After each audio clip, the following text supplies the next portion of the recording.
All right, good afternoon or good morning, everyone. I see we have some participants rolling into the webinar, so I'll give everyone some time to come in. I think we had about 60 participants scheduled or at least registered for today. So we'll give everyone a minute to log in, and then I will start the webinar in about 1 to 2 minutes.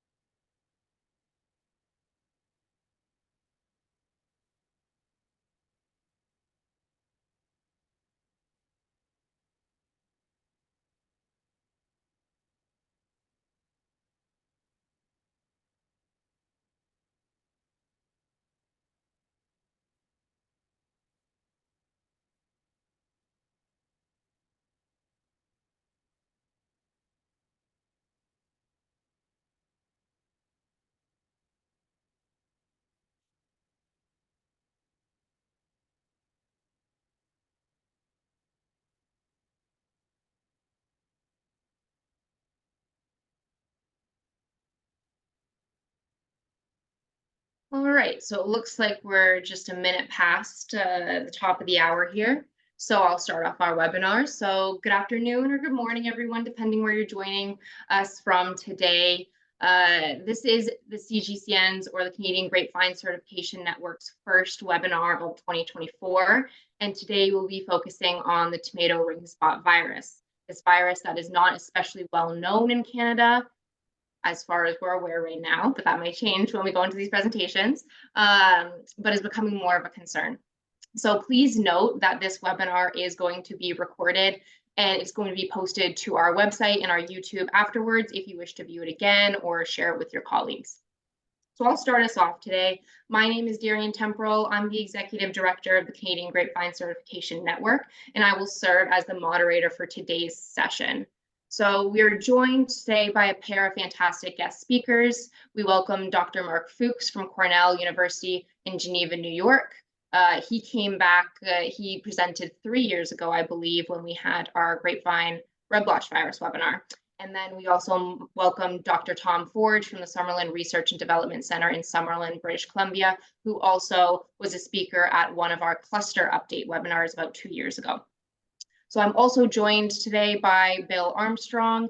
He is the Nova Scotia representative of our board of directors, and he is one of 3 members of our Knowledge and Technology Transfer Committee, or KTT committee as we call it. And then I also want to extend a special thank you to CGCN's project manager, Ethan Churchill, for putting this webinar together for us today. So to begin, I'm going to give you a quick agenda of what we're going to be discussing. I'll provide a brief overview of CGCN as an organization for those of you who may be unfamiliar with us or just need a refresher on what we do. Marc Fuchs will then introduce the basics of tomato ringspot virus, teaching us the most important and relevant information. And then Tom Forge will discuss the implications of tomato ringspot virus being carried by nematodes, which are quite common in vineyards across Canada.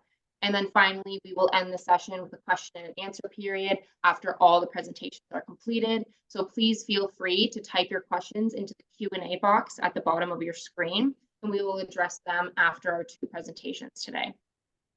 So I'll get us started in talking a bit about CGCN. So CGCN was incorporated in February of 2017, so 7 years ago this month, and is comprised of membership from the 4 grape growing associations in Canada, being the BC Wine Grape Council, the Grape Growers of Ontario, Council de Vin de Quebec, and the Grape Growers Association of Nova Scotia. And each member association has 2 CGCN board members elected. The mandate that we have is twofold. So firstly, sorry, just got to go back, is twofold. So firstly, it's to advance the Canadian grape and wine industry by ensuring a sustainable domestic supply of certified propagative grapevine material, and includes both rootstock and scionwood. We aim to achieve this through our certification option 1 and option 2 programs, and the interim verification program, which we will plan to phase out by 2028 and transition any participating nurseries to our option 1 and option 2 certification programs. And then secondly, We support and promote grape and wine research efforts across the country. So most recently, CGCN administered the National Grape and Wine Science Cluster through Agriculture and Agri-Food Canada Agri-Science Program. This was from 2018 to 2023, and we hope to continue this initiative in a new cycle of funding up until 2028. So we have two clean plant protocols that run in parallel, at least for the time being. So we have the certification program, which contains two sets. We have the option one, which is the most rigorous, and it centers around propagation from CGCN's G1 repository, which we have two. One is being held at the CFIA Center for Plant Health in British Columbia, and the second one is at the Cool Climate Enology and Viticulture Institute, or COVI as we call it, in Ontario. So the propagation of our G1 repositories with the help of nurseries through G1A, G2, G3, and G4 levels for grapevine material that is tested and certified from a whole host of viruses before being sold to grape growers at the G4 level. And the notion for this certification level, which is the highest certification we offer, is Certified Plus. The option two certification program allows nurseries to propagate material from pre-existing vineyard blocks at the G3 level that have undergone thorough testing using high throughput sequencing technology. And these vines would be labeled as certified. So that's our second tier certification program. So while not as rigorous as the option one protocol, option two still allows nurseries to provide certified grapevines to buyers in a timely manner without compromising on thorough virus testing. And lastly, we have our verification program, which was in place to provide a temporary option for virus-tested grapevines until a sufficient stock of nursery material has been propagated under our certification program. So the program works with nurseries to test propagation blocks for leaf roll 1, 3, and red blotch. And as of a recent amendment made at the end of 2023, we now allow the option to test for tomato ringspot virus, which is why we initiated this session here today. So if there's a lot of uncertainties around this and there's raising concerns, we need to bring the information and the expertise to you. So our website is also a very helpful tool to learn not only about the research that we have been a part of, but also about the certification programs and everything else that we do. So check back to our website regularly, especially the research and resources drop-down menu there, as there's always new research and information to be found. And then the website will be going through renovations over the next few months. So hopefully this makes the information easier to find in the coming months. So thank you so much for allowing me to share a little bit about CGCN's programming. Ethan's and my contact information is found on the screen here. If you have any questions about CGCN as an organization, our research, or our certification programming, please take our information and we will get back to you. So with that, I will now introduce our first speaker. So Marc Fuchs hails from Alsace, where he received his PhD from the Université Louis Pasteur in Strasbourg, France. His research and extension program at Cornell University centers on viruses of fruit and vegetable crops. For grapevines, Marc is leading multidisciplinary team efforts on red blotch, leaf roll, and fan leaf diseases. So with that, take it away, Marc. Thank you very much, Darian. Thank you very much to CGCN for having me participate in this most interesting seminar. It is my pleasure to tell you the limited knowledge I have about this virus, and I'm honored actually that you reach out to me because, believe it or not, the world expert on tomato ringspot virus is a Canadian scientist, Hélène Sansfaçon, in British Columbia. So I will try to do my best to talk today about when the virus was discovered for the first time, what is its host range, what are the type of symptoms to look for on different infected crops, what are some of the effects on grapevines, how does it spread, although I will remain very superficial on that topic because Tom is the expert and will delve into details as to what the transmission of this virus is all about, and then provide a few recommendations in terms of management in case you come across tomato ringspot. So tomato ringspot virus was described for the first time close to a century ago, and it was a serendipity type of discovery because from a diseased crop, the virus was mechanically transmitted to herbaceous hosts in a greenhouse or a laboratory setting where it was then started to be characterized. So that happened a long time ago. So we have some extended familiarity with this virus. So once it is on the herbaceous host, it is very easy to work with rather than on the naturally infected host. And here I show some electron micrographs of purified tomato ring spot particles. So you see that they have this icosahedral isometric shape, about 28 nanometers in diameter, so very, very small. And on the right-hand side, this is not tomato ring spot virus, but a little cousin of tomato ring spot, which is grapevine fan leaf virus, for which we have extended information on what the virus particle looks like, and they are very similar than the particles of tomato ring spot virus. So tomato ring spot is a very unique virus among the 105 viruses that have been identified in grapes so far. Yes, I said 105. Grape is hosting the most viruses in any horticultural crop that we are aware of. And this tomato ring spot virus is very unique. It is way different than leaf roll, fan leaf, or red blotch that we are more familiar with because it has a very, very broad host range. It affects many food crops, not only grapes, vegetables, ornamentals, trees, and many, many weeds. And I'm pretty sure Tom will come back to the weeds acting as a reservoir of the virus.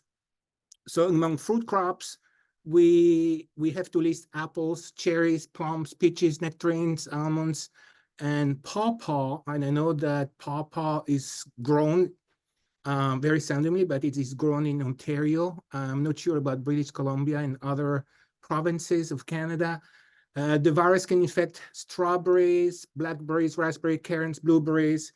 In terms of vegetables, it infects readily cucumbers, peppers, tomatoes, many, many flowers, pelargonium, gladiolus, hydrangea, and so forth.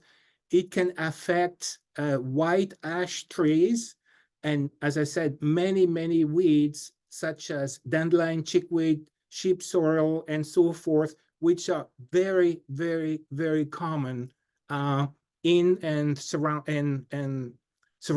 within vineyards and in areas surrounding vineyards.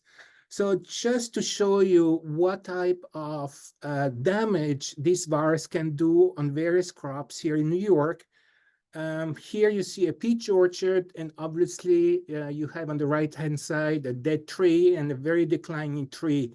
So decline is a common symptomatology that is characteristic of tomato ring spot.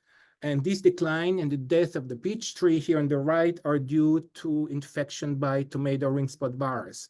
So if I look at the graft union of the declining trees, I see this pitting. If I remove the peel off the bark, I see a lot of pitting on the wood tissue, clearly indicating that this virus affects the flow of nutrients and water up and down of the trees, contributing to the decline. On apple trees and certain cultivars on certain rootstocks at the graft union, you see this necrotic line, basically dead tissue that develops at the graft union between a rootstock and a sign cultivar. And if the trees are pretty young, the graft union just breaks apart. And the trees, you have the stalks remaining in the ground and the sign goes completely off. In plums, you have very similar reactions, swelling of the cultivar above the graft union and a constriction of the graft union, again explained by this very necrotic, extensive necrosis of the tissue at the graft union. And recently I mentioned pawpaws. We describe pawpaws as a host of tomato ringspot virus. And here on the left, you see this, again, declining tree with a chlorotic yellowish canopy and a healthy tree next by. Coming back to grapes, this is a Vidal vineyard. Well, it's supposed to be a Vidal vineyard. To me, it's looking more like a battlefield than a true vineyard. Unfortunately, this unrooted Vidal vineyard is heavily infected with tomato ringspot virus, explaining the numerous dead vines or declining vines or very puny vines that you see here. In terms of foliar symptoms, you see this discoloration, mottling, mosaics on infected Vidal. And so basically, tomato ring spot induces very similar symptoms in grapes, on grape leaves, than other nematode-transmitted viruses. Because yes, tomato ring spot virus is transmitted by a soil-borne agent. And I'll come back to that a bit later, and Tom will expand a lot on the transmission of tomato ring spot virus. But more importantly than foliar symptoms, that's the effect you see caused by tomato ring spot on unrooted Vidal. Basically, you have a very poor crop. If you call the clusters a crop on the right, you barely have any berries. At fruit set, there is a lot of abortion that's happening. So basically, yield reduction that can easily reach 80%, or the growers use their entire crop. Cholois is another hybrid that used to be very popular in the Finger Lakes region of New York, and has basically disappeared because of issues related to infections by tomato ring spot virus. And here you see again the reason unrooted Cholois barely produces any reasonable cluster, any reasonable fruit on the right compared to the healthy one to the left. So I covered a lot already. I will move on now to spread, and I will remain very general because we are fortunate to have Tom here who will provide some expert information on how it is spread. But first of all, let's remind ourselves that you can put all the nematodes in the world all together, the ones that transmit tomato ring spot virus. They don't stand a chance to be as efficient as us human beings in transmitting the virus, okay? We are the main drivers of tomato ring spot epidemics. Just because the virus is disseminated through the propagation material, it can be disseminated through grafting activities. If either the root cuttings or the sign buds are not carefully selected. And in the vineyard, the virus is spread by ectoparasitic dagger nematodes. And I won't go through the details on the naming because, as Tom just mentioned a few minutes ago off record, the identification is very challenging. And as I understand, there are more than potentially 60 species that could belong to that group of referred to in the past or still referred to when we don't know what it really means. We refer to that group as Xiphinema americano stansulado. But in terms of vectoring, those, to my understanding, those are the species that have been demonstrated as capable of transmitting the virus from an infected plant to a healthy plant. And a number of these species are widespread in New York, so I wouldn't be surprised that they are equally widespread in Canada and particularly in Ontario. And just a close-up of one of these species that we identified, and I have no idea what it really is. And, you know, I was kind of joking, but I was not joking when I said again offline before you guys joined in, that in New York, whenever you take a soil sample, you're highly likely to find this nematode species because they are really, really widespread. And what is interesting in terms of the transmission is at the extremity of the mouth parts, these type of nematodes, they carry what is called an onodontostyle, which is basically a retractable needle, if you think about the needle in the syringe. And this onodontostyle is used by the nematode to penetrate the root cells, and that's how the nematode has devised this mechanism to feed. Obviously, if it feeds on the roots of an infected grape, it will highly likely acquire tomato ringspot virus and move it in the soil by feeding through another feeding event on the roots of a healthy grape. So that means that as I stated, and I will restate because this is very important in terms of management, the crop itself, but weeds can serve as virus reservoirs. And sometimes weeds can show disease symptoms caused by tomato ringspot virus, but more often than not, weeds are latent carriers of tomato ringspot virus. Basically, weeds can be infected, but never show any virus symptom.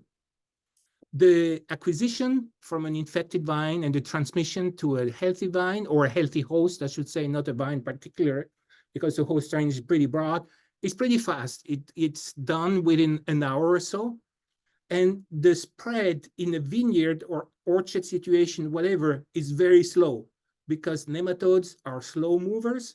So the virus usually moves from an infected vine to one or two vines within the same row or across the row, and that's about it. However, the virus can be retained by these nematodes for very extended time. And when extended, some old literature is clearly indicating that 2 years or sometimes more, although I'm pretty sure if you were to revisit these old, very exciting experiments that were done a while back, I'm pretty sure we would see even beyond a retention time beyond 2 or 3 years. And the other thing, and that's also a novel feature compared to leaf roll and so forth, red blotch, is these nematodes can survive in a soil system for several years, even in the absence of any plant host upon which they can feed.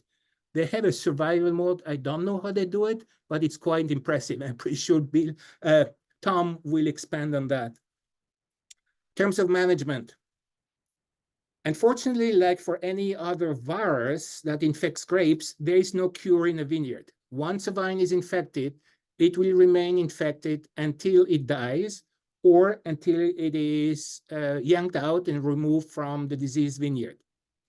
The good news in terms of management, like any other of the 105 or 104 viruses as is known in grapes, mechanical transmission does not occur in a vineyard situation.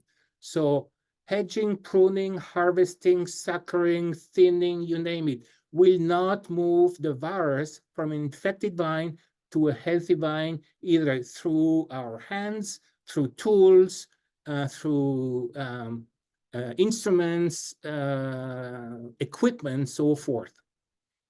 Keep in mind again, and like most of the other viruses we are familiar with, including leaf rot and red blotch, tomato ring spot has a very broad host range. Grape is not the only host.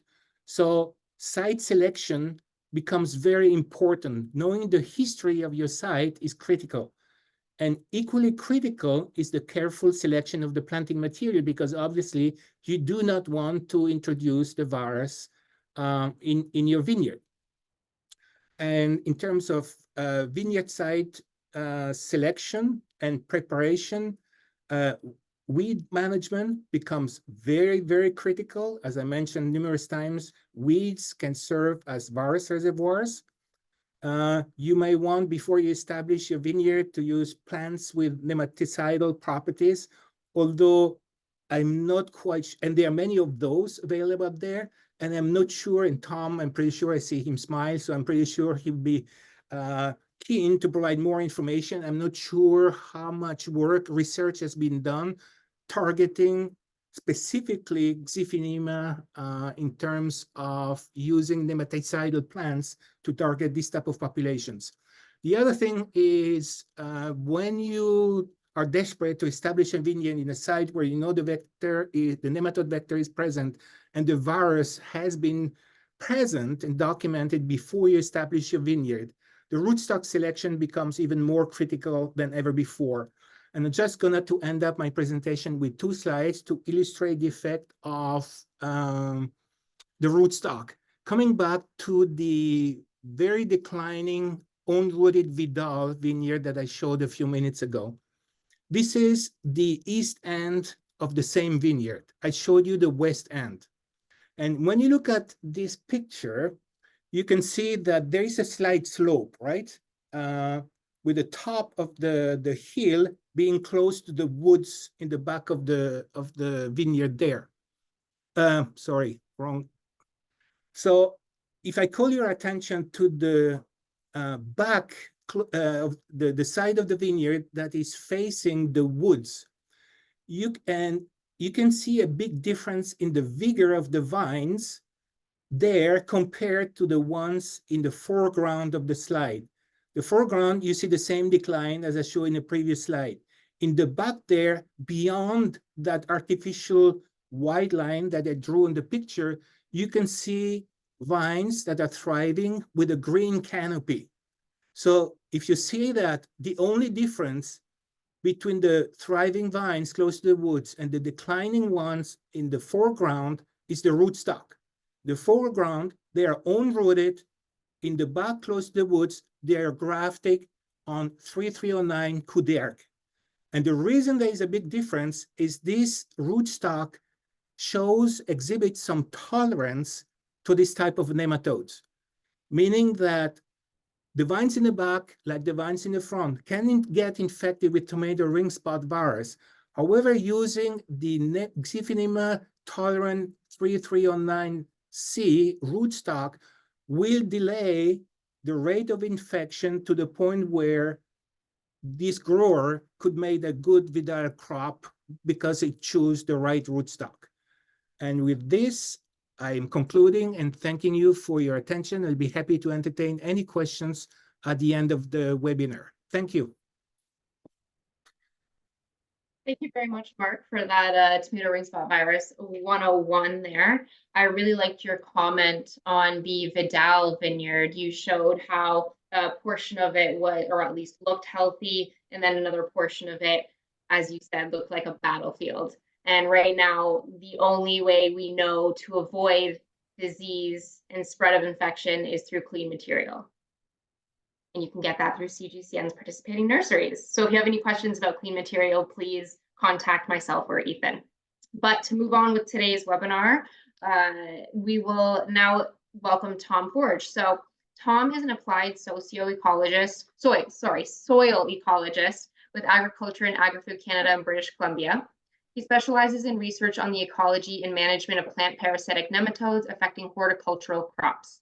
Since 2013, Tom has been located at the Summerland Research and Development Center, where his research has been focused primarily on tree fruit and wine grape production.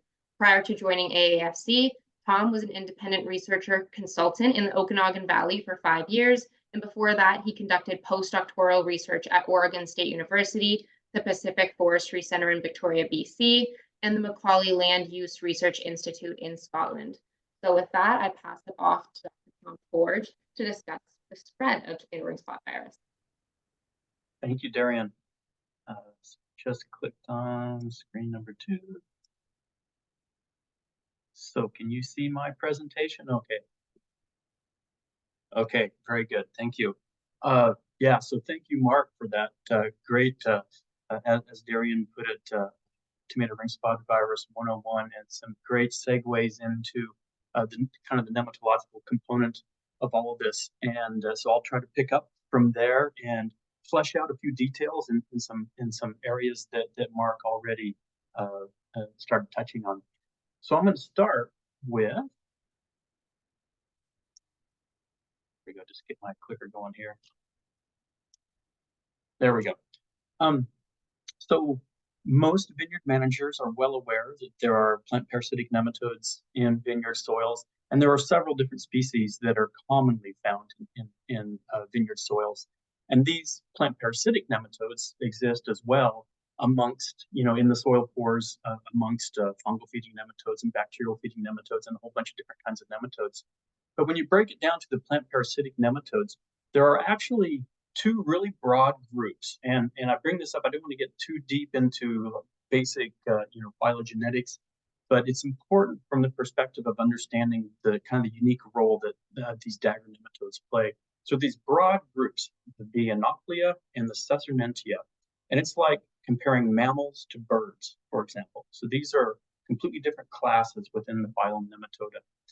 And then with each one of those broad groups, of each one of those classes, there are many different orders and genera, families and genera of nematodes, that feed on fungi and bacteria and things like that.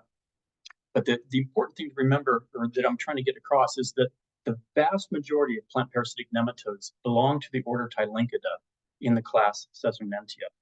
And so they all kind of share a common physiology and body plan and all those sorts of things. The vast majority of them do. And that includes endoparasites as well as ectoparasites. And so most of the nematodes that you're concerned about from a vineyard manager or even an orchard management perspective fall into that group. The dagger nematodes that vector tomato ringspot virus are in that other group of nematodes. So you have this whole other class of nematodes, break it down to the order Dorlimida, and then within that, there are basically 3 genera, whereas there are probably 50 genera within the Tylincida of plant parasitic nematodes. There are 3 genera in the Dorlimida that are relevant, and Xiphinema is one of those. So they're very different, and the actual morphology and kind of the way their stylets develop is very different.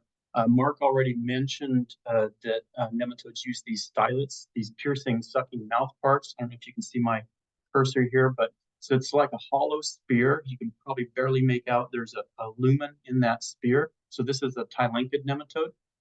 The dagger nematodes have these really long spears. And again, so this is a protrusible spear. They stick it out and use it to puncture plant cells. And the virus particles get caught in the lining of this spear and even down into what we call the sheath of the spear and down into the esophagus. So that's where the virus particles get caught. So I just wanted to kind of start by helping you develop some recognition how distinct these nematodes, this group of nematodes, are from what we often end up talking about, like root knot nematodes and lesion nematodes and various other types. So back to dagger nematodes more specifically. So relative to many others, they're characteristically long, slender, ectoparasitic nematodes, have really long stylets. And I love this, just to kind of help illustrate, I love this picture on the bottom left where you can see the stylet of this nematode inserted into the root tip. And this is a classic photograph. But if you can imagine, if you've got hundreds and thousands of these dagger nematodes in the root zone of your grape plant, and many of these root tips are being fed on. And so you can imagine how they can have a significant impact on the plant aside from vectoring viruses, but this is how they vector the viruses. And so and I'm kind of jumping around a little bit, start talking about dagger nematodes, but you can't talk about the species that vector tomato ringspot virus without first at least addressing all the other dagger nematode species that are of concern. So Xiphinema index, if you get into the literature on dagger nematodes in grapes, Xiphinema index is probably the most prominent. It vectors grapevine family virus, and it only vectors grapevine family virus, as far as we know. And similarly, grapevine family virus is only vectored by it, as far as we know. And it's a global issue. It's found in California. It's not found in Canada. It's found in California, all throughout the Mediterranean, South Africa, all the major grape growing regions of the world. Xiphinema diversicaudatum vectors Arabis mosaic virus, and it's primarily a European issue. And I'll circle back around to the relevance of these nematodes later on after we talk about Ziphenema americanum. Then the other group, as we just alluded to, is what we used to just call Ziphenema americanum. And this species, or the group of species within it, are what vector tomato ringspot virus. And so those will be kind of the focal point of what I'm going to talk about. So what do we know about this Ziphenema americanum species complex? Well, prior to 1979, it was largely considered, going back to the turn of the previous century, nematologists started describing these dagger nematodes. And the first nematologists to do so were American nematologists. And this cosmopolitan nematode was named Ziphenema americanum. As other nematologists around the world started describing species, they would reference that and they would name it Ziphenema americanum because many of them were very similar. And so it was considered to be a very cosmopolitan single species, but with lots of intraspecific variation was recognized. Various populations of this nematode were shown to be vectors of tomato ringspot virus, but also tobacco ringspot virus, cherry rasp leaf virus, peach rosette mosaic virus, and various other nepoviruses. And it was noted that there was variation among populations, not so much in terms of the virus vectoring, but just in general. After 1979, there was this flurry of activity of taxonomic splitters, if you will. And so currently we're sitting at around 50 species. I thought about putting the estimate of 60 in that Marc put in, but I didn't want to scare you. So 50, 60 species have been described. These are all species that were previously described as Ziphenema americanum. And so this 50 species includes what we call in strict sense Ziphenema americanum. In North America, it's 20 or 21 species that we have, so it's a little bit easier to handle. But all of these species, as you might imagine, they differ in very subtle ways. They used to all be considered one species, and so it's mostly quantitative morphological data, like the average spear stylet length and the average length of the body relative to its width, things like that.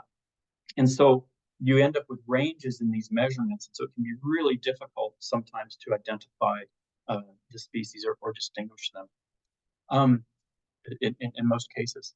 So I'm going to say a little, so there has been work done since 1979. There has been some work done on nepovirus transmission and differences among various populations. And I'm just going to show you the data from one particular paper to help illustrate this, because it does it nicely. And that on the left-hand column, you see we have 3 different populations of Ziphenema americanum, a population of Ziphenema revisi, a population of Ziphenema californicum, and a population of Ziphenema bricolensis, which incidentally is named for British Columbia. We'll get to that later. Then we have percentage of transmission from petunia to petunia, from virus-infected petunia to fresh petunia, basically.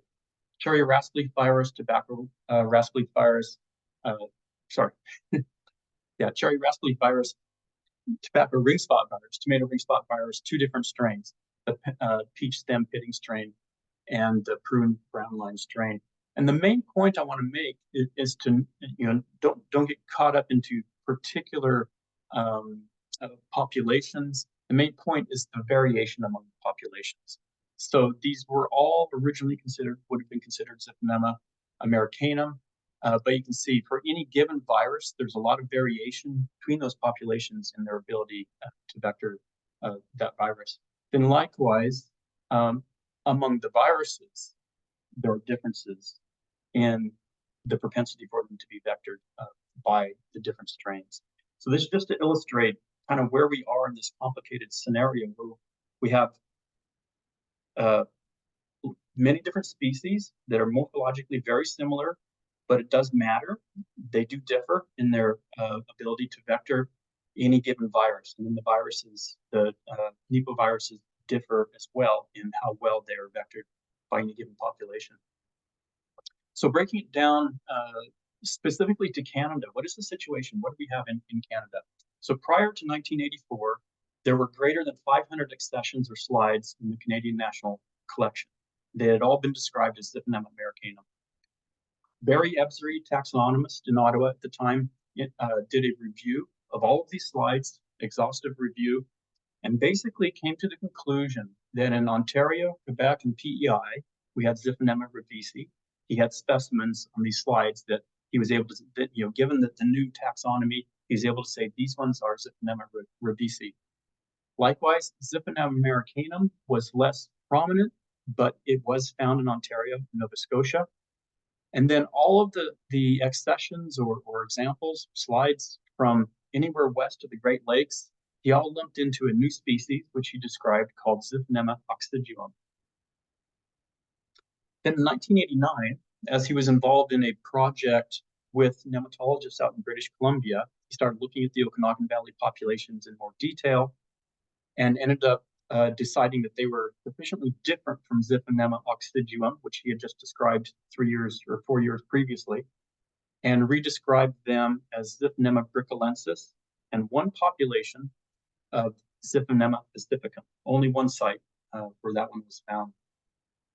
And I should point out too that the populations, although Zipponema in vineyards in British Columbia, about 80% of all the vineyards, and this is based on previous surveys as well as work that we recently did, 80% of the vineyards have dagger nematodes, but this description of Zipponema bricolensis is basically limited to about 4 vineyards.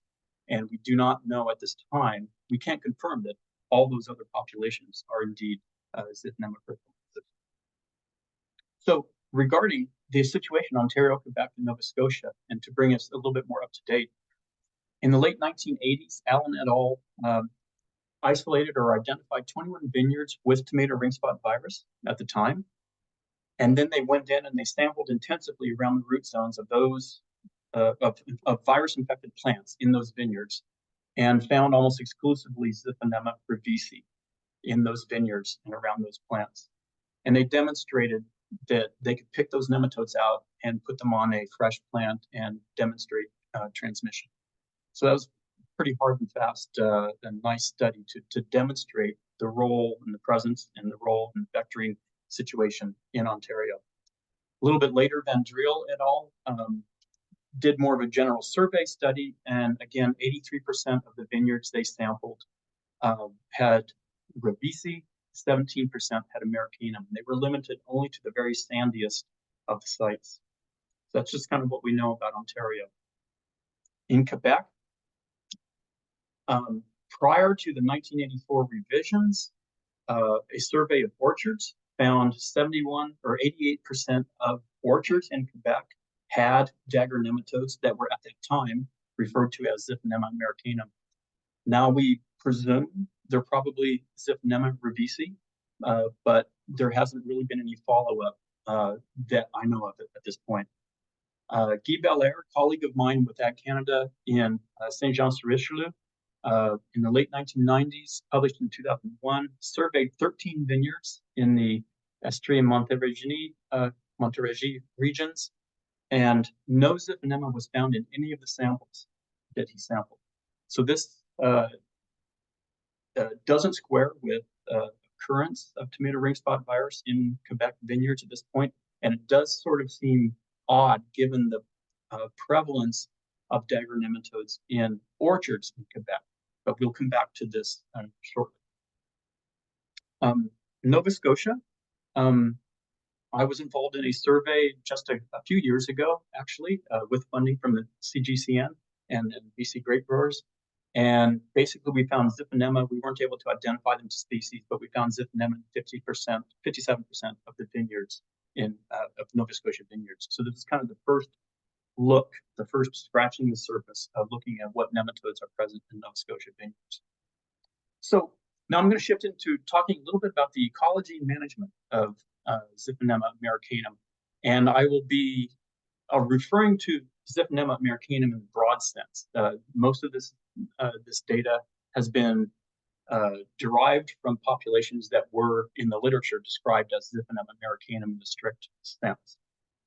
One of the things we know is that it has a super wide host range. I think Marc already mentioned this, including monocots and dicots. And the host range is probably even broader than the host range of tomato ringspot virus itself. In fact, I'm quite certain it is. Dagger nematodes in general are most abundant and most problematic in perennial production systems. And they exist deeper in the soil than most other plant parasitic nematodes. They're distributed deeper in the soil. It's not to say they're not also in surface layers, but they are also distributed deeper in the soil. And if you could make a generalization about the ecology of these nematodes, is that they don't like change. They're actually very sensitive to tillage, for example, and to wild fluctuations in moisture, temperature, although they can survive freezing, but only if it happens very slowly. And likewise, and sort of similarly, just general background of these nematodes, they're very slow to reproduce. They're, in ecological literature, we refer to them as a K-selected species. These figures on the bottom from a colleague of mine down in Washington State. She's actually based in Oregon, Inga Zasada in her lab. But on the left-hand one is a kind of a heat map of a distribution of dagger nematodes with depth from 30 centimeters going down to 122 centimeters, so 1.2 meters. And then from left to right, you're going from the row through the alleyway into the next row. And so you can see in the corners, upper corners, are the hot spots of dagger nematode populations. And then there are no dagger nematodes in the alleyways between. And then, again, hotspot. But the important thing is, if you look down the profile, dagger nematodes are still found quite deep. They're not as abundant as in the upper levels, but quite deep. And this is in contrast to root knot nematode juveniles, for example, on the right-hand graph, where they're concentrated all just around the root zone, and they're not found anywhere else. So just to give you an illustration of the depth of their distribution. So there are two elements, kind of management implications right off the bat that come around to this. Fumigation is, of course, a really important tool for nematode management. We'll talk more about that shortly. So these nematodes are very sensitive to fumigation. Even just preparing the soil for fumigation often is almost as effective as fumigation in knocking the populations back. But the flip side is that it's almost impossible to get fumigants to go as deep as dagger nematodes are. And so any site that is fumigated, it will be eventually be recolonized, but it'll be more slowly than with other nematodes because of the slow life cycle of this particular group of nematodes. So cover crops, Marc mentioned cover crops and kind of ramifications and thoughts around possibilities of managing them with cover crops, or the implications of a choice of cover crops. So as indicated before, wide host ranges, including monocots and dicots. And as Marc already mentioned, dagger nematodes containing viruses, if they're stored in soil in a relatively cool, stable environment, they will stay viable for up to 4 years in the virus, and they can actually transmit virus for up to 4 years of storage.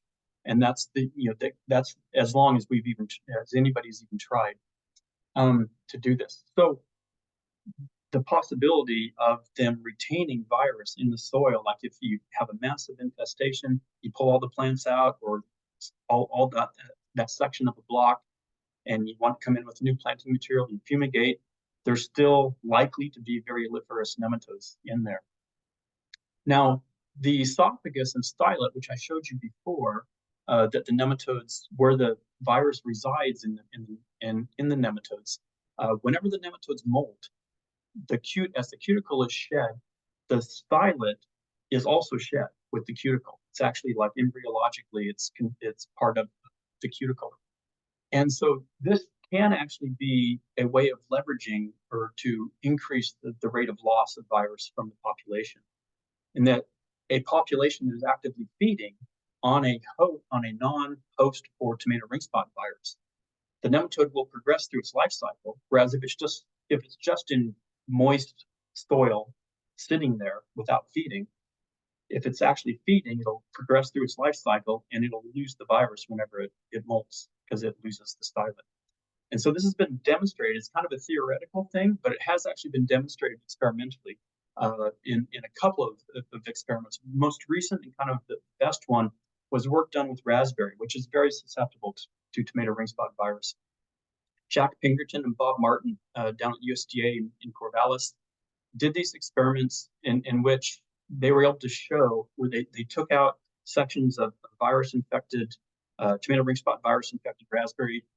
Then they either fumigated, they did clean tillage, clean fallow with tillage, or they planted a fescue or a brassica cover crop, which are actually hosts for dagger nematodes, but they're not hosts for tomato ring spot virus. And so then after growing these cover crops, they came back in and replanted raspberry and then monitored the reinfection of the raspberry with tomato ring spot virus. And what they found was the fescue and the brassica cover crops, even though they allowed an increase in the dagger nematode populations between raspberry crops, they allowed an increase in the dagger nematode populations, but the likelihood of infection later on was just as low as with the fumigation treatment. So that kind of illustrates this principle that that you can knock back, even though you can keep the dagger nematode populations up, the virus will be lost from the population if it's feeding on a non-tomato ring spot host. So another element about managing the spread of Zipponema americanum, which Marc already introduced and talked about. So the nematodes themselves, directed movement, like if you just have bare soil and you put a host plant over here and you put the nematodes over here, they can move about 30 centimeters in 10 weeks. So it's not super fast, but in theory, you know, in the course of a growing season, they can move a couple meters down the road.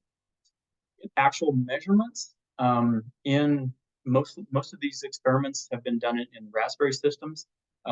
They've detected spread of tomato ring spot virus down raspberry rows at somewhere between kind of like around 1 meter to 2 meters per year.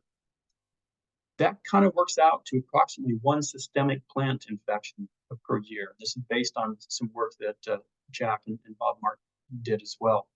So it's not that the nematodes are cruising around, running down the row very rapidly. It's more like the model that they have put together is the plant is systemically infected.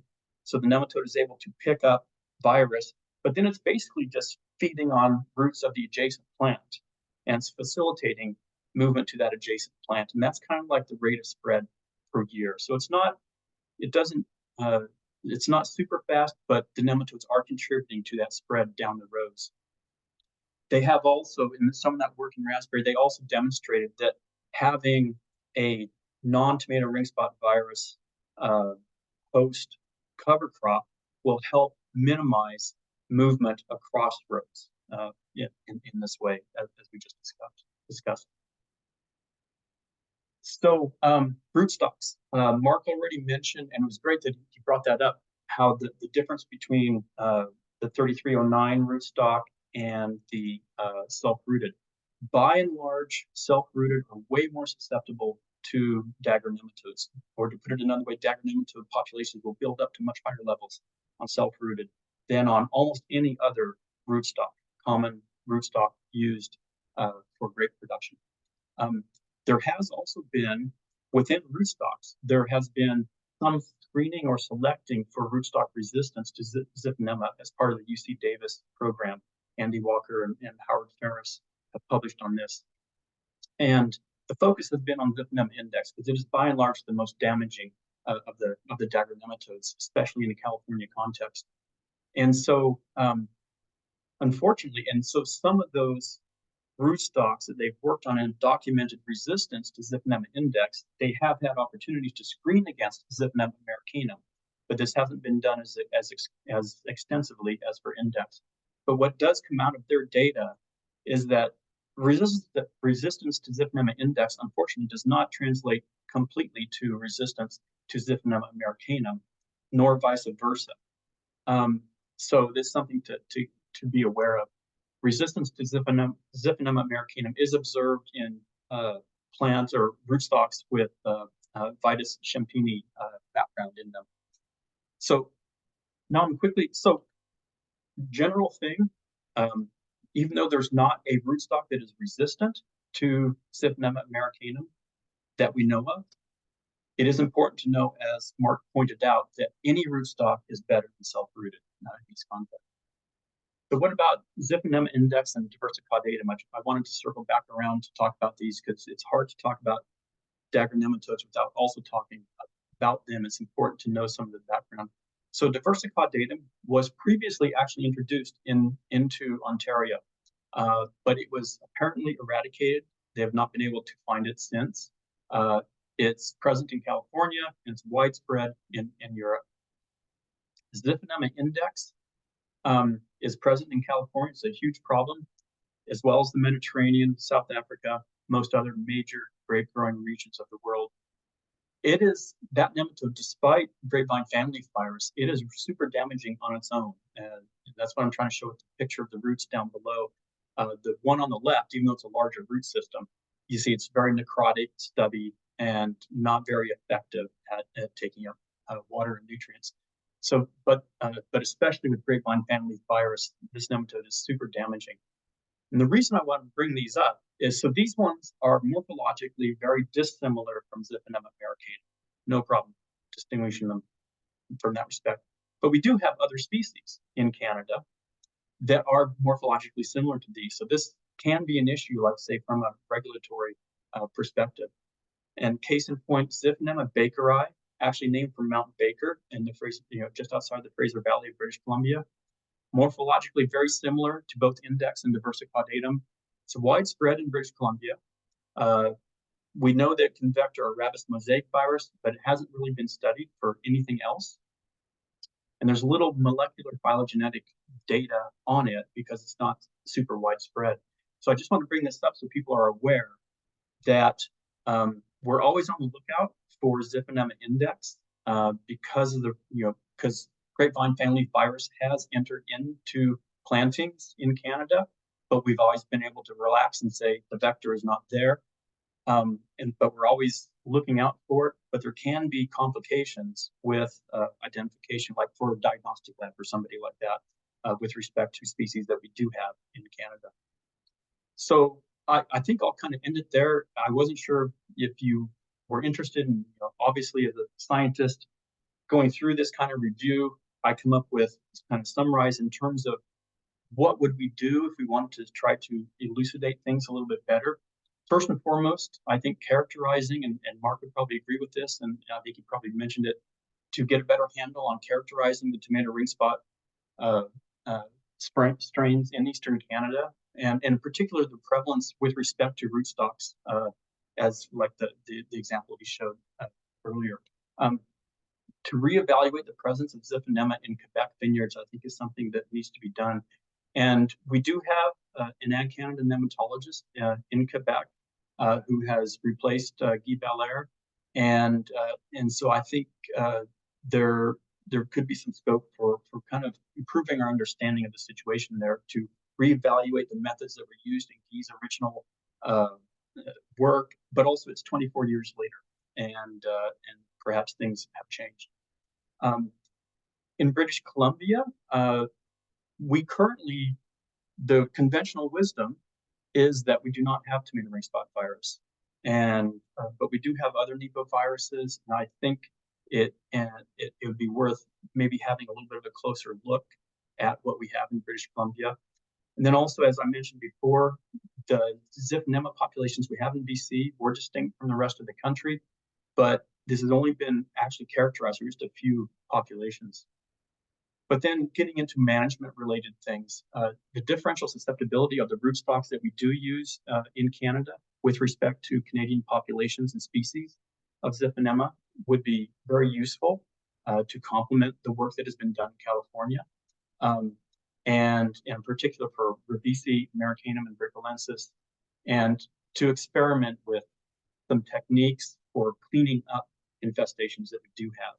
And in particular, coming up with really effective ways of doing spot fumigation, I think would be, so you don't have to take out an entire block, but spot fumigation, and then capitalizing on the use of cover crops, as was mentioned before. So these just quick overviews. It's my way of sort of summarizing, I think, what we came through. And so I just want to end by saying thanks to the CGCN for supporting past cluster research and BC wine grape growers, of course, who put money into that. And yeah, and we're looking at sunnier days in the future. Thanks. Thank you very much, Tom, for that presentation.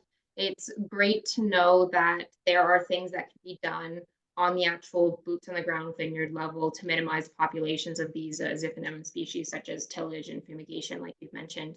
And then also being particular with your rootstock selections so that I think, Mark, you mentioned 3309C may have shown resistance, or any rootstock that you said, Tom, is better than a self-rooted rootstock. So thank you very much, Tom. I will now open the floor to any questions that the audience may have. So you can use that Q&A feature at the bottom of your screen. And we will go through and we will answer some questions. Let's see. Okay, so we have some coming in. First, one was answered while presentations were going on. The question was, can dagger nematodes transmit tomato ring spot virus to their offspring? And Mark mentioned that they cannot.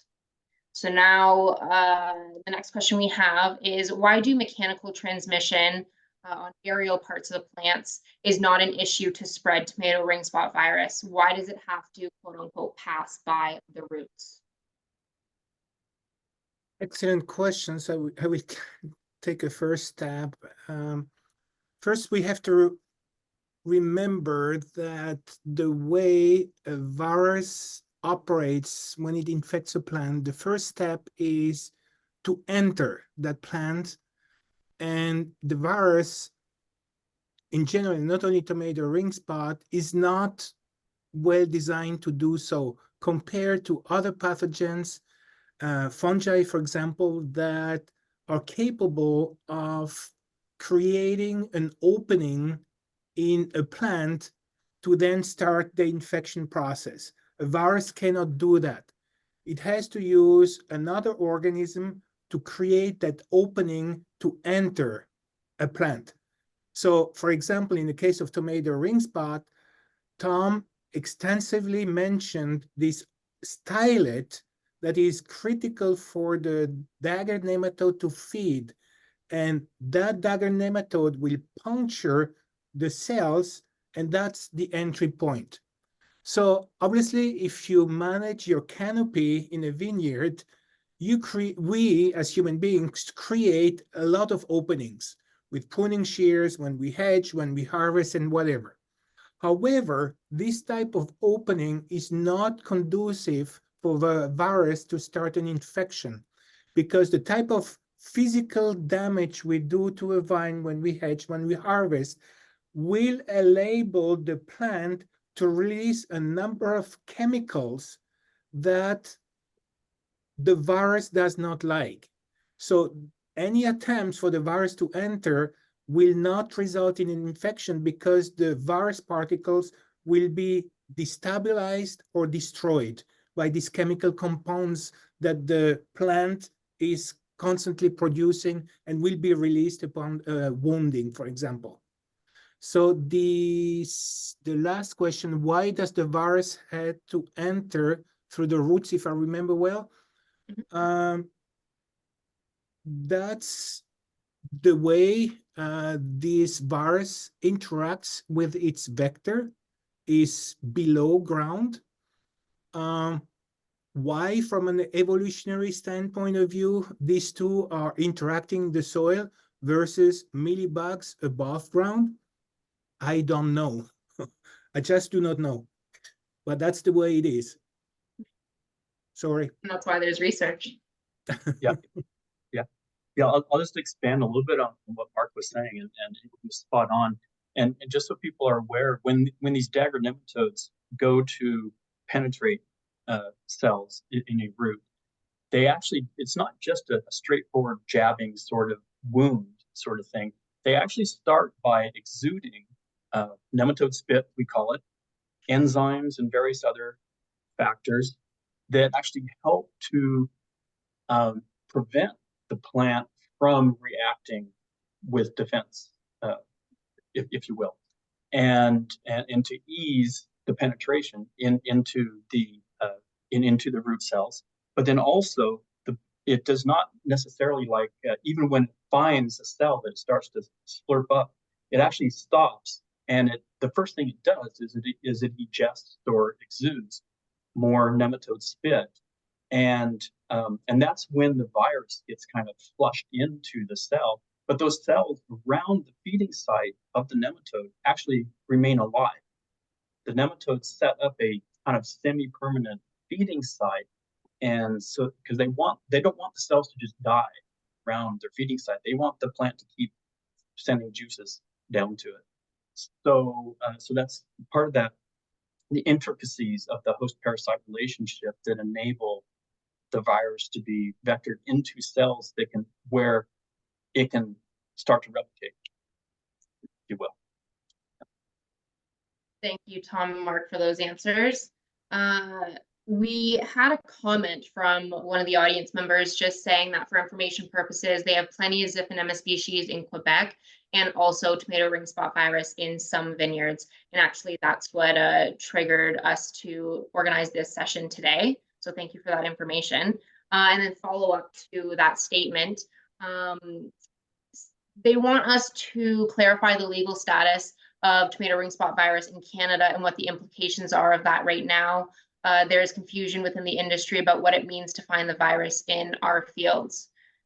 So I can give a little bit of background on that. So right now, the virus is a regulated pest according to the CFIA. So if this were to be found positive in vineyard, this has to be reported to the CFIA. And it is normally handled on a case-by-case basis, but I can give you a little summary of what this process might look like, because we have had these conversations with CFIA before. So the suspected material or location is placed under a notice of quarantine while samples are collected for confirmatory testing. And once that's confirmed, the notice of quarantine is replaced with a notice of prohibition or a restriction of the activity, which details what can or cannot be done with the material. So with grapevine viruses, they focus on controlling further spread of the pest, such as prohibiting further propagation or movement of infested material and or the soil. The harvest and movement of fruit would not be restricted unless it has posed a risk for spreading the virus, which from these conversations here today doesn't seem like it would apply. But growers are encouraged to control insect vectors and remove diseased vines as a best management practice. But ultimately, that decision lies with the person in care and control of the plants. But overall, from a CFIA perspective, at least from what my understanding was, is that it will be handled on a case-by-case basis, and CFIA will work with the grower or owner of the vineyard to best approach a solution. Do Mark or Tom have anything to add to that?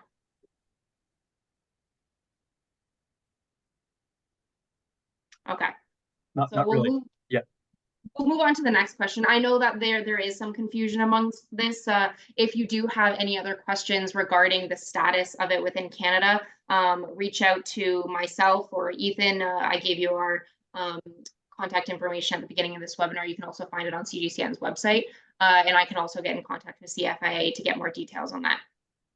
So another question we have. Sorry, Darian. Just a very quick comment as an outsider, which is very easy for me to share my thought process. Definitely. I'm always very surprised to see a pest or a pathogen being quarantined while it is known to occur in that country. So either it was quarantined at a time where there was little information available and the legislatures just carried these regs all along. Because if you have a pathogen that is existing on territory and you quarantine it, yes, the consequences are huge. Unless it's something novel that was introduced recently, I see personally no reason to quarantine tomato ring spot virus. To be very straightforward and blunt and honest. So clearly there needs to be a little bit more research, a little bit more sampling Canada-wide on this to see what the incidence and prevalence of this is. So thank you for that, Mark. Next question we have is Xiphinema index and family virus has become more and more of an issue in European vineyards, for example, France. Is it possible that tomato ring spot virus could grow into a similar problem in Canadian vineyards if it's not controlled early enough? Excellent questions. France, fan leaf and Xiphinema index have been, historically speaking, the #1 problem. The French only recognized very recently that 80%, and I say it again so I'm very clearly understood, 80% of the total acreage grown to grapes is infected with fan leaf. That is huge, okay? Huge. Can Canada experience a similar situation in the future with Xiphinema and Tomato Ringspot Virus? No, unless no action is taken in terms of identifying infected cuttings or infected buds early on and avoiding propagating infected material. Because tomato ring spot by itself, if Xiphinema is not present in the vineyard, is very easy to handle. You identify the disease vines, you remove them, and you replant immediately.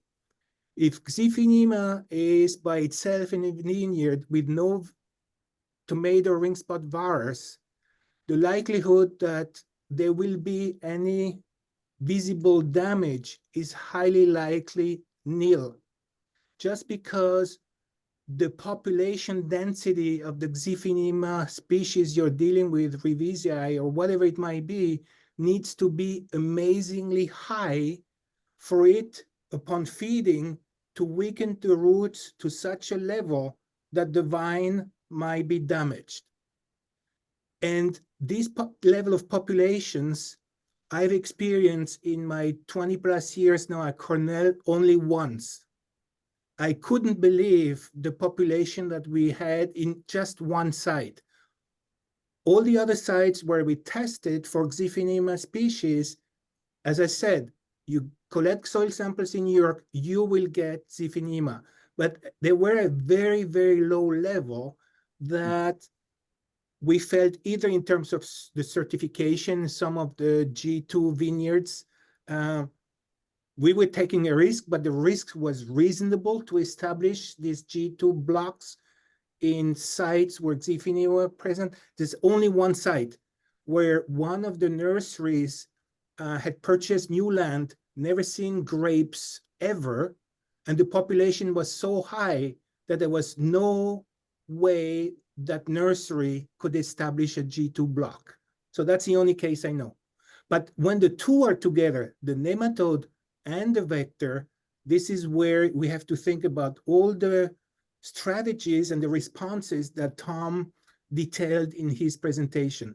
So if I don't have a crystal ball and I have no abilities to read the crystal ball, but I do not believe that Canada will experience with tomato ring spot and Xiphinema what France has experienced over 3 centuries, if not more, of a very strong viticulture history, and not doing much besides fumigation and trying to control fan leaf and Xiphinema index.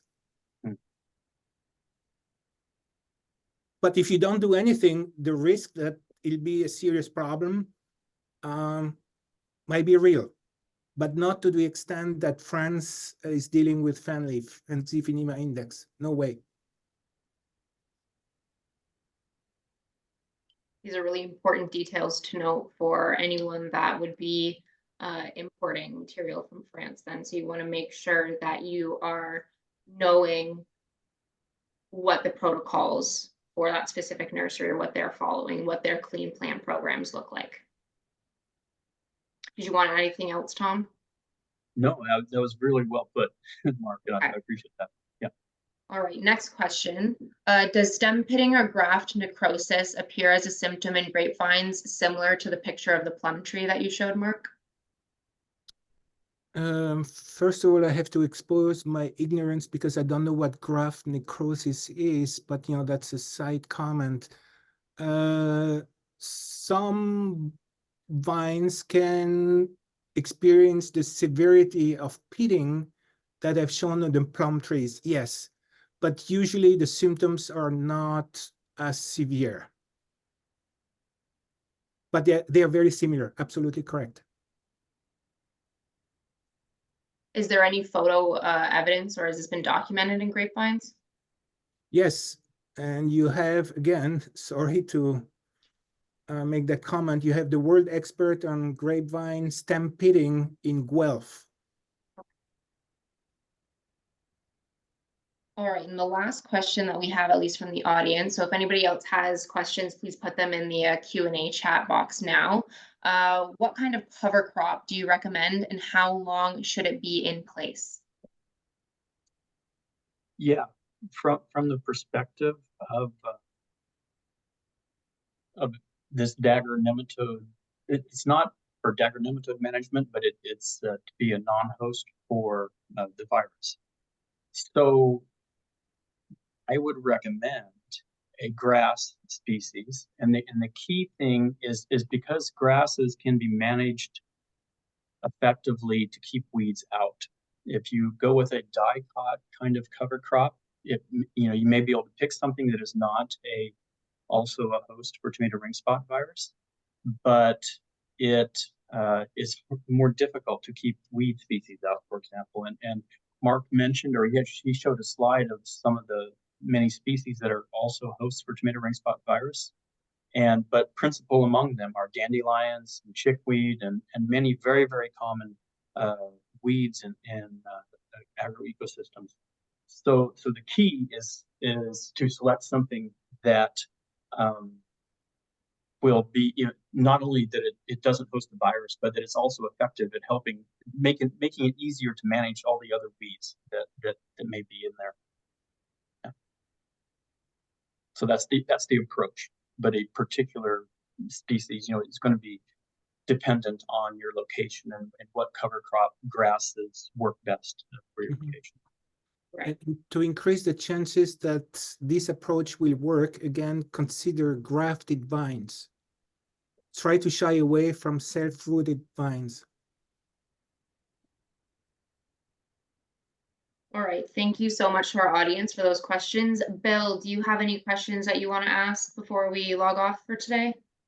Yes. Is tomato ringspot virus inherent in the soils, all soils, or just certain types of soils? And the same with the dagger nematode. Yeah. So the virus, I'll let Marc jump in, but the virus is not present in the soil on its own, per se. Yeah, it's in the plant, but then only through the nematode that it goes from plant to plant.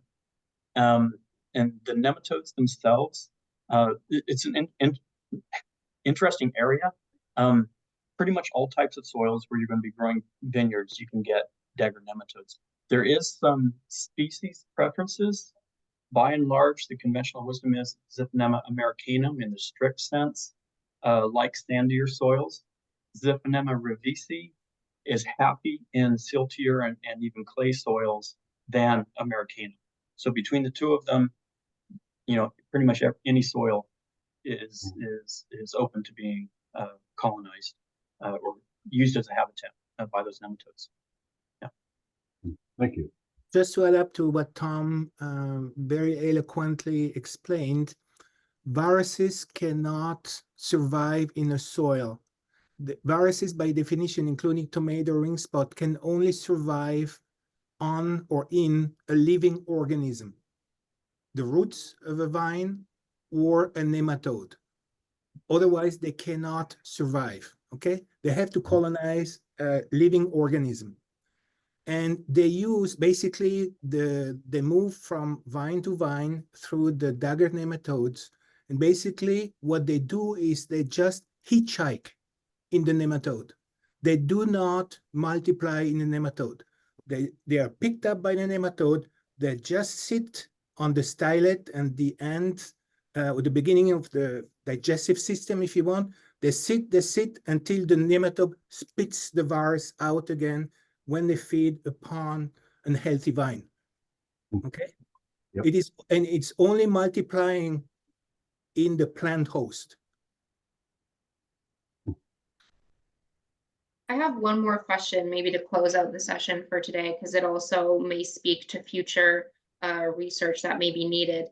If it's available, can you explain the consequences of the virus in the mid and long term for productivity and other problems in vines? So by definition, this is a virus, among the 105 viruses identified in grapes, that is one that should be of concern to the industry and CGCN, because you don't want to distribute it, because once you have it in the vineyard, there is basically nothing that one can do, right? So you want to avoid distributing it and introducing it. It all depends if it's on-rooted.